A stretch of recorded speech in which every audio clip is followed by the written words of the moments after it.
Good afternoon and welcome to the SR 520 Portage Bay Bridge and Roanoke Lid Project's October monthly construction meeting. My name is Alan Van and I'm the Public Information Manager for the Skanska team. I will be kicking us off today before we dive into some construction updates for you folks. Next slide.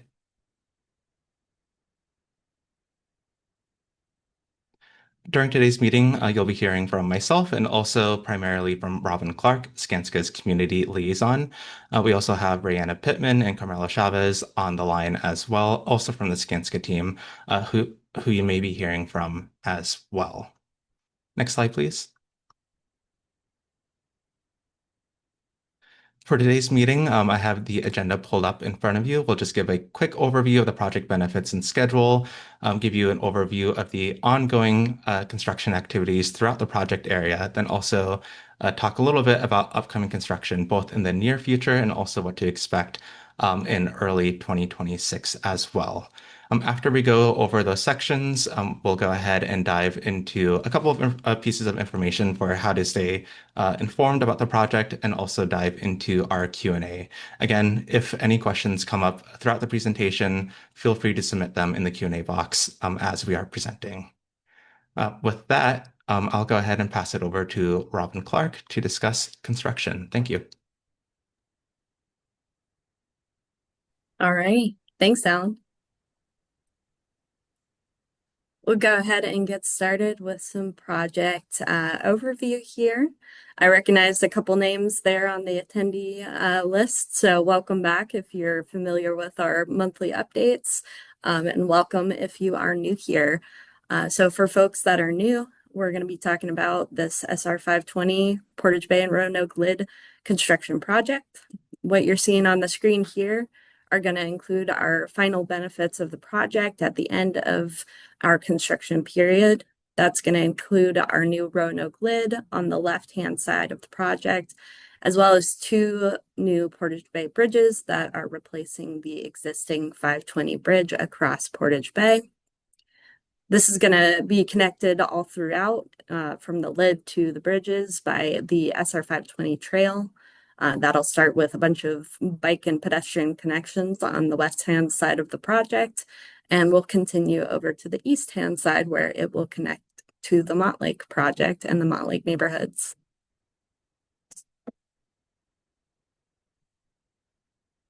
For some schedule updates, we are in the spookiest of seasons, so I hope you all have some great Halloween and fall plans to look forward to. It's certainly one of my favorite holidays. For project updates, we are currently in Q4, so we're working through a lot of our westbound bridge construction. That's including our pile driving activities, some of our temp bridge construction, and our work bridge connections. We've also gotten started on some new updates with our Roanoke lid construction, which I'll touch on here later in the presentation. And we're in the beginning months of our season 2 of in-water pile driving. So that'll be the in-water impact pile driving, very similar to last season, and we'll have a couple more seasons throughout the project. My colleague Ray will talk about that here in a minute. Other upcoming activities still include the removal of the existing bridge in 2027, the new eastbound bridge construction following shortly thereafter, and then our landscaping and urban aesthetics that kind of wrap up our project through the later years. And with that, I will dive into current construction activities by passing it over to my colleague Ray for pile driving updates. Thanks so much, Robin. Like they had mentioned, my name is Rayanna Pittman, and I am an engineer with Skanska, and I'll be updating you on the pile driving season 2. So we did start in early September, our season 2 in-water impact pile driving. We have currently installed 29 of our scheduled piles. We're looking at about 136 total piles for season 2. We're currently impact pile driving up on the northwest side of our work trestle, where we have 14 piles that are in process of being completed. They'll currently be impacted through the next week. And then we'll move down to the southwest side of our work trestle between the Portage Bay condominiums and the current Portage Bay Bridge. We'll be impacting about 10 piles in that area as we build out the southwest portion of our work trestle. And this will wrap up our majority of our phase 1 in water impact pile driving for season 2. And then we'll look at starting back up during our phase 2 construction for in-water impact pile driving, which will start in about early 2026 and then continue through the rest of our scheduled season for in-water impact pile driving. Next slide, please. As I had mentioned, we're currently working on that upper left-hand corner of this map. It's shaded in orange. And this is our northwest side of our current work trestle. Yeah, you can see the pointer. Thank you so much. And then as we wrap up there in the next week or so, we'll move down to the south side, southwest side in that new shaded orange area, which will wrap up construction on our work trestle. And then in early 2026 through the spring, we'll be working over in that purple shaded section. Thanks so much. Next slide, please. And just a reminder of our differences between our impact and vibratory pile driving. The impact pile driving does make a loud sound, and we're only able to do our in-water impact pile driving during September 1st through April 30th.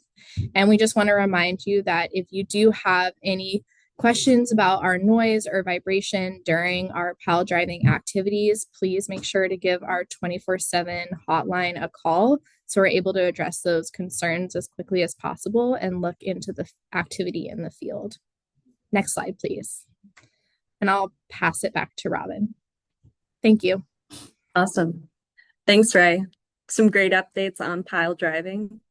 Kind of tying into that and tying into our work bridge on the north-hand side, part of those pile driving updates include us being able to connect the north and northeast side of our work bridge from the Montlake Boulevard exit area, where we've been working on some paving activities, access road build out for our hauling and material import to bring it onto that work bridge.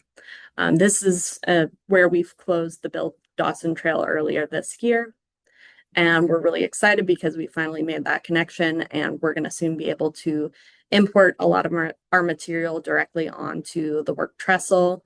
That'll allow our trucks, our crew trucks and material trucks to come onto the trestle. Larger equipment can come directly onto the work trestle, and then we can get started on a couple exciting activities with our new Portage Bay Bridge westbound construction. I always get my directions mixed up there. All right.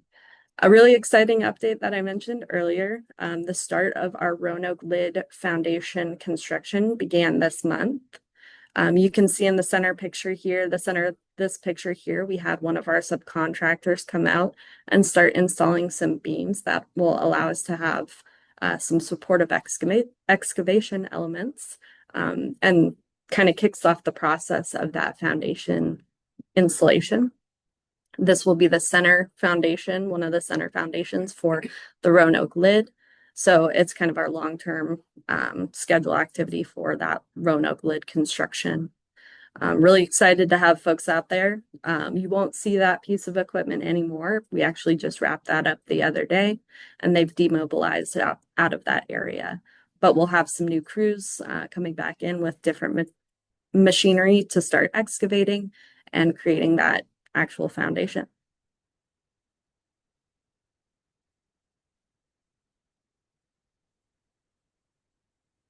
Back over to the east side, we wrapped up a lot of our work with pile cutting on the temporary off-ramp to Montlake Boulevard. This is something we've talked about in a couple of our past meetings. We're constructing a new temporary off-ramp from SR 520 East to Montlake Boulevard, which is going to shift traffic just a little bit from the current off-ramp to this temporary off-ramp. You can see in the picture to the right, there are those piles that have been cut. those have been cut to the new height of the temporary off-ramp. So crews are going to be working throughout this month and next month to build what we call the superstructure, or the foundation for which folks will be driving on in the future. And next month, we will close over a weekend the current ramp so that we can continue that construction and we can tie that construction into the existing ramp. So we'll have a couple traffic impacts for you guys next month, but we'll continue to keep you updated through this meeting and through our future email blasts and listservs.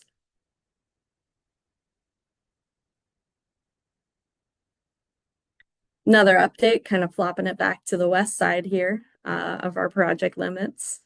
Select tree removals, we've been kind of ongoing throughout this year. We've talked about this quite a bit. We have these areas on the map highlighting where our crews have mobilized in to remove select trees and vegetation. We have some remaining areas shown in orange, and then we have some current areas that we're working in shown in green. The primary areas that we're currently working in are on the north side of SR 520, those kind of green boxes there, going from Boyer Avenue up to East Roanoke Street. So you'll see excavators and other small pieces of equipment that are periodically removing trees throughout that area, kind of moving from the east to the west direction.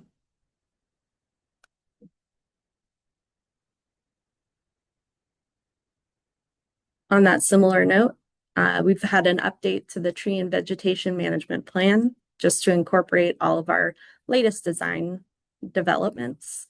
So as we kind of continue to refine the project designs, because this project is a design build, we've identified some additional trees that were in conflict with project elements, permanent installations, and they do need to be removed. All of these trees have been updated in that TVMPP, long acronym there, which has a link at the below Construction Corner website, or for folks that'll be towards the end of this presentation, it's our SR 520 constructioncorner.com. I think that's the right web address. Alan will correct me at the end if I'm wrong. And then with that, we've updated the tree and vegetation management plan. We'll also tag all of the trees 30 days in advance for both protection and removal, depending on what those trees are identified for on our project.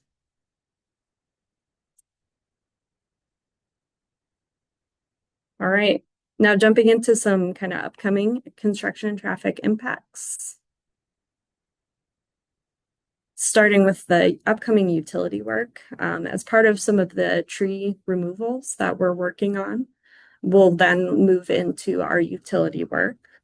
We've talked about this as well before in some of our past presentations.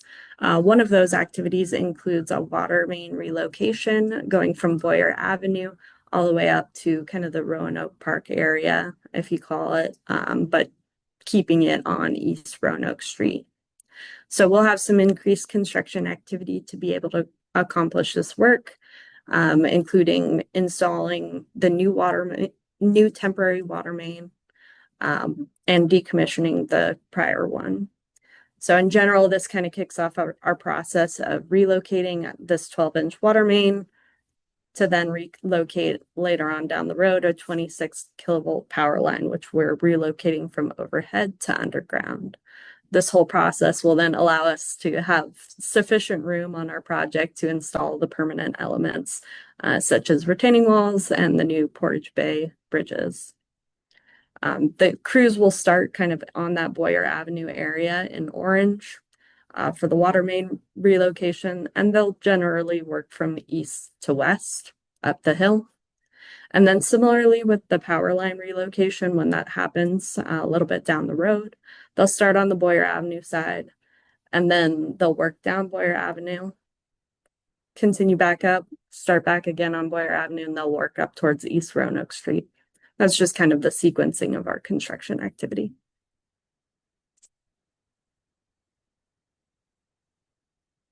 As part of a little more of this utility process, we're also relocating some overhead trolley lines, part of the KCMT routes. We relocate these in order to make room for, again, some of our permanent installations for the project. One of these construction activities is going to require us to have an upcoming weekend closure on East Roanoke Street, which I've got here on the slide for you guys. So we'll have the area shaded or kind of striped there, closed for our construction Friday, November 14th, all the way through Monday morning, November 17th. So it will close Friday at 11 p.m. and reopen Monday at 5 a.m.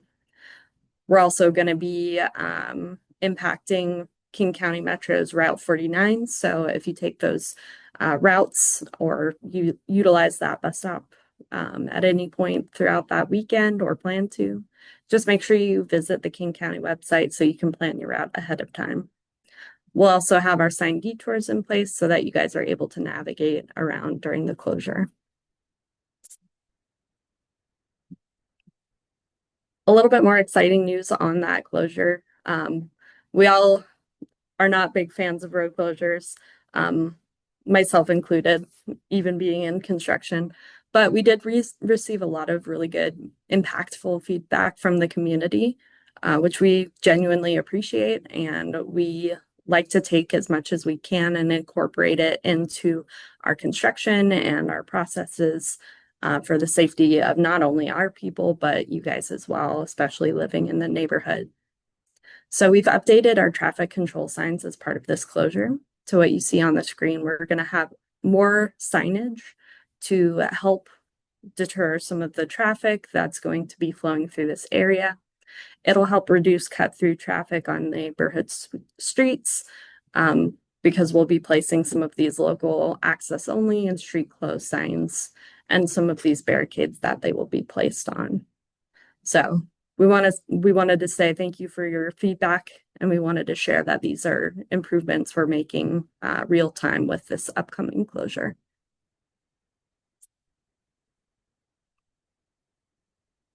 A couple other planned closures in October, November timeframe, really mostly November now. So November 14th through 17th, we'll have the East Roanoke Street between Harvard Ave East and 10th Ave East. We'll also have, similarly, the 16th through the 20th, we'll be closing the SR 520 off-ramp, the eastbound off-ramp to Montlake Boulevard.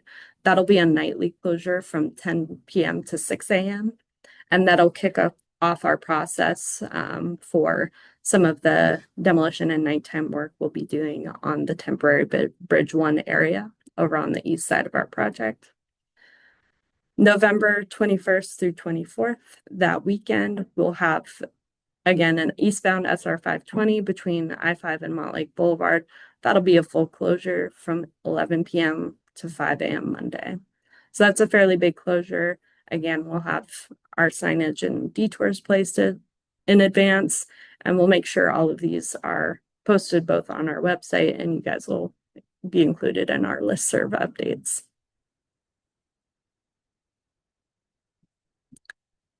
Jumping into one last kind of new topic, pretty exciting.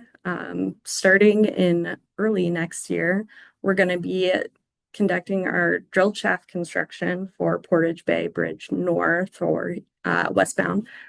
Got it that time, I think. Drilled shafts are very exciting. We have some very large drilled shafts that are going to be installed as part of our new bridge on both sides of the existing bridge.